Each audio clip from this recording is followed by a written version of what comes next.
मैं हूं प्रमोद गुप्ता और आप देख रहे हैं सतपुड़ा अब तक। हमारे चैनल को सब्सक्राइब करना न भूलिए। बगडूना में व्यापारी संघ का चुनाव 10 जनवरी को तय है और इसको लेकर चुनावी मैदान में दो व्यापारी अपना ताल ठोकते दिखाई दे रहे हैं। बगडूना व्यापारी संघ का चुनाव वर्ष 2016 के बाद लगभग 9 वर्ष के बाद हो रहा है, इसलिए यह चुनाव सबसे ज्यादा महत्वपूर्ण है। इस चुनाव में पहले 4 लोगों के चुनावी मैदान में ताल ठोकने की संभावना व्यक्त हो रही थी, लेकिन बीते दिनों आपसी सामंजस्य होने के बाद केवल 2 ही व्यापारी चुनाव मैदान में ताल ठोकते दिखाई दे रहे हैं, जिसमें बगडूना व्यापारी संघ के पूर्व अध्यक्ष राजेश नायर जी और चेतन पवार जी। तो हम राजेश नायर जी से बात करेंगे कि उनका इस चुनाव में विजन क्या रहेगा। आपका हार्दिक स्वागत है हमारे साथ। नमस्कार। बगडूना व्यापारी संघ का जो चुनाव है वर्ष 2016 के बाद हो रहा है जी, तो इस बार लगभग 387-400 के आसपास व्यापारी छोटे बड़े आपके बिल्कुल शामिल हुए हैं जी। तो आप इस चुनाव में आपका मोटो क्या रहेगा व्यापारियों को लेकर? सबसे पहले तो मैं आपके चैनल के माध्यम से सारे दर्शक लोगों के और आपके सब्सक्राइबरों को मेरा नमस्कार और देख रहे सभी व्यापारियों को मेरा नमस्कार। मैं राजेश नायर, सन 99 से मैं यहाँ पे बगडूना में व्यापार कर रहा हूँ। मेरा टायर रिमोल्डिंग का बिजनेस है और मैं आपके बीच में ही सन 99 से रह रहा हूँ। मैंने 16 में चुनाव लड़ा, 16 में मैं जीता और उसके बाद अब फिर से दोबारा चुनाव हो रहा है। 16 के बाद चुनाव नहीं हुआ, उसके बाद अब फिर से चुनाव हो रहा है। चुनाव में आप लोग के बीच फिर से एक बार मैं आ रहा हूं। मेरा सबसे पहला मुद्दा बगडूना के व्यापारियों के हित में यह है कि बगडूना कॉलेज गेट से हवाई पट्टी तक बैरिकेडिंग लगाना, ताकि ये जो रोज एक्सीडेंट्स देखने को मिलते हैं और दुकानों के कारण यहाँ पे ट्रैफिक ज्यादा रहता है और गाड़ियां भी रहती है और आने वाली गाड़ियां स्कूटर हुआ, मोटरसाइकिल हुआ, 4 व्हीलर हुआ, बहुत ओवर स्पीडिंग आती है। अभी जो वर्तमान परिवेश है जी, नगर पालिका क्षेत्र का सबसे बड़ा हब सेंटर है बगडूना। नगर पालिका के माध्यम से स्ट्रीट लाइट, सड़क, ये सब सुविधा तो बहुत बेहतर है, बहुत बेहतर है। पार्किंग की समस्या सबसे बड़ी है। सुलभ शौचालय की समस्या सबसे बड़ी है जी। इन जो दो विकराल समस्या है जी, पार्किंग और सुलभ सलाह जी, तो इसको लेकर आपका मोटो क्या रहेगा?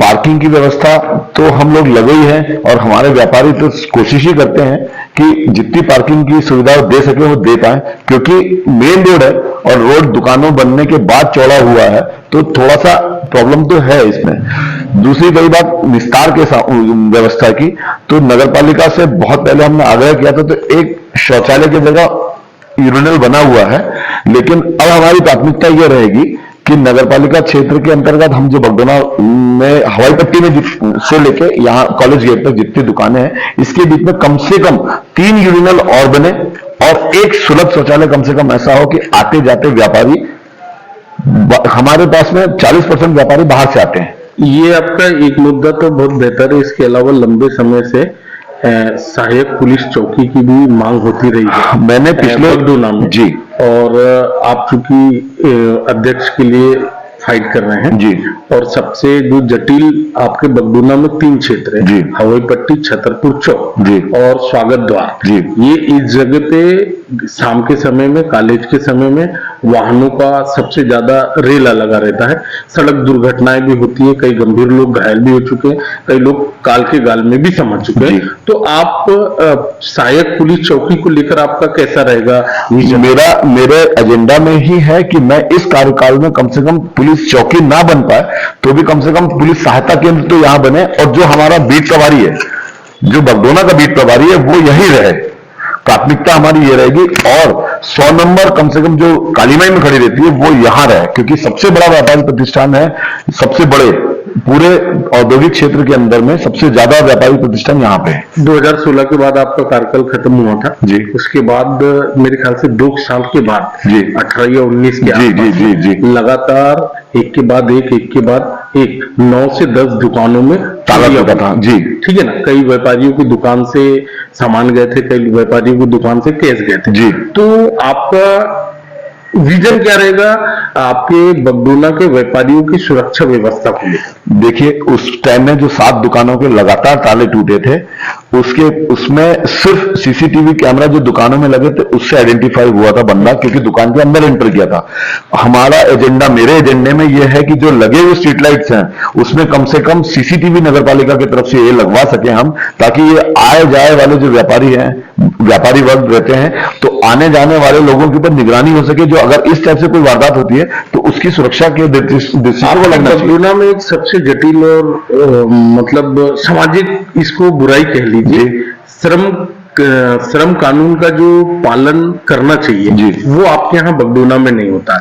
सप्ताह में एक दिन आपको कम से कम, जो आपके यहाँ कर्मचारी कार्यरत है उसे कम से कम एक दिन अवकाश देना चाहिए, लेकिन श्रम नियमों को दरकिनार करके आपके व्यापारी पूरे 7 दिन, एक महीने में 30 दिन अपने व्यापार का संचालन करते हैं। तो सप्ताह में एक दिन जो वो मजदूर जो आपके यहाँ कार्यरत है, वो व्यापारी जो अपने परिवार को समय नहीं दे पाता, तो दुकान को बंद कराने के लिए लक्ष्य क्या रहेगा आपका? मेरे एजेंडा में ये भी है, एक दिन मेरा परिवार मेरा प्राथमिकता, ये मैंने मेरे एजेंडे में रखा है कि हम व्यापारी हैं, हम दिन रात मेहनत करते हैं हमारे परिवार के लिए, लेकिन हम चाह के भी हम समय नहीं दे पाते। तो मेरा एजेंडा में ये है कि हम जो साप्ताहिक अवकाश शनिवार का दिन यहाँ रखा है, आपसी सामंजस्य बनाएंगे हम आपस में, क्योंकि हमारे व्यापारी बहुत अच्छे हैं, सामंजस्य बनाने में देरी नहीं करते, तुरंत सामंजस्य बना लेते। तो एक दिन अवकाश के लिए हम सामंजस्य बनाएंगे, और वो मेरा नरेशन ही है उसका, मीन्स हमारा स्लोगन रखा है मैंने, मेरा परिवार मेरा प्राथमिकता। इसके अलावा आपका जो बगडोना महावीर स्वामी वार्ड क्रमांक 36 जो है वो हाईवे के दोनों तरफ है जी, और आपके यहाँ पर जैसे सबसे बड़ी समस्या है, आपके यहाँ एक्यूप्रेशर पार्क या पार्क बोल लिया जाए, नगर पालिका परिषद के माध्यम से यहाँ पर डेवलपमेंट नहीं किया गया। डेवलपमेंट के नाम पर एक ये किया जाए कि हवाई पट्टी है, वन विभाग का है, जब उनके मन में आता है वो बाउंड्री कर देते हैं। तो आप यहाँ के जो व्यापारियों के अलावा जो वार्डवासी हैं, तो उनके लिए पार्कों को लेकर आपका कैसा विचार रहेगा? वार्ड नंबर 36 के जो पार्षद हैं वो हमारे दशरथ सिंह जी जाट हैं, वो हमारे व्यापारी भी हैं, आदरणीय भी हैं, मेरा उनसे पारिवारिक संबंध भी है। हम उनसे आग्रह करेंगे और उनके सामंजस्य बिठाकर हम ये कोशिश करेंगे कि इस चीज का निराकरण करें, और हमने इसको भी एजेंडे में रखा कि कम से कम एक 60% व्यापारी यहीं रहते हैं और लोकल दुकान और मकान साथ में ही है, तो इसीलिए दुकान भी खुलती है शनिवार को, जो आपने बोला। तो उसका एक ये रहे कि उसको कम से कम घूमने फिरने के लिए एक जगह हो, जैसे एक्यूप्रेशर पार्क की बात मेरे एजेंडे में है कि एक पार्क, एक्यूप्रेशर पार्क यहाँ 36 नंबर वार्ड में बने। और एक और मेरा एक आग्रह नगर पालिका के साथ में सामंजस्य बनाने का रहेगा कि आज नगर पालिका हवाई पट्टी के अंदर जो गुमटियों की रसीद काटती है, उनको स्थायी गुमटी बना के दे दे नगर पालिका की तरफ से, उसका किराया ले। हम वो सामंजस्य बिठाएंगे, उनके साथ में तालमेल बिठा के उनसे बात करके, ये मेरे एजेंडे में है कि उनको विस्थापित करके विधिवत करें। क्योंकि बैतूल नगर पालिका ने नेहरू पार्क, जी बिल्कुल गुमटियां बनाएंगे, अस्थायी गुमटी बना दे, अस्थायी गुमटी बना दे और उसका किराया ले लें, और जो वहां पे है उनको विस्थापित करके वहां पे उनको जगह दी जाए, ताकि ये जो बगडोना आज वो है फॉरेस्ट की जमीन, कभी भी खाली कर देंगे, वो कभी भी कोई होता है उनका और अफसर आता है या कोई भी आता है तो उनको खाली कर देते हैं, भले नगर पालिका झाड़ू लगाने। और ये कहाँ की आती है? 8 तारीख है जी, और कल 9 जी 10 को मतदान जी, तो 8 और 9 इस बीच में ये जो आपके 387 व्यापारी हैं जी, इन व्यापारियों से आपका जनसंपर्क का दौर जारी रहेगा जी कि आपकी? नहीं, मैं तो देखिए, ये चुनाव तो आज है, साल में या 3 साल में एक बार होंगे, पर मेरे व्यापारियों के साथ में तालमेल के साथ में व्यक्तिगत ही ऐसा है कि मैं आए दिन, मेरे को चुनावी जरूरत नहीं है, मैं सबके साथ उठता बैठता हूँ, सबके साथ मिलता हूँ, यहां से वहां तक पूरे व्यापारी। हवाई पट्टी से लेकर स्वागत द्वार तक के लगभग 1 से 1.5 किलोमीटर की दूरी है। जी। इस दूरियों में ब्रिगेड की आवश्यकता महसूस? ओवर स्पीडिंग मैंने बताया ना आपको, जैसे पहला मेरा मुद्दा है ओवर स्पीडिंग जो चलती है यहाँ पे, क्योंकि स्कूल कॉलेज दोनों हैं, बच्चे बहुत ओवर स्पीड में चलते हैं, और गाड़ियां क्योंकि हाईवे है तेजी से वहां से आते हैं, और ये दुकानें हैं, दुकान से कब कौन निकलता कब कौन नहीं निकलता, ग्राहक भी एक अलग इसमें रहता है कि भाई सामान क्या छूटा क्या नहीं छूटा, सोचते हुए चलता है, तो ध्यान नहीं रहता। तो इसलिए मेरा पहला मुद्दा वो है कि मैं तो शुरू में ही इनसे पुलिस को के लिए सहायता के अंदर ब्रिगेडिंग, ये 2 चीज तो मेरी प्राथमिकता पहला मुद्दा है मेरा। धन्यवाद आपसे सतपुड़ा अब तक से बात करने के लिए। आपका भी बहुत बहुत धन्यवाद।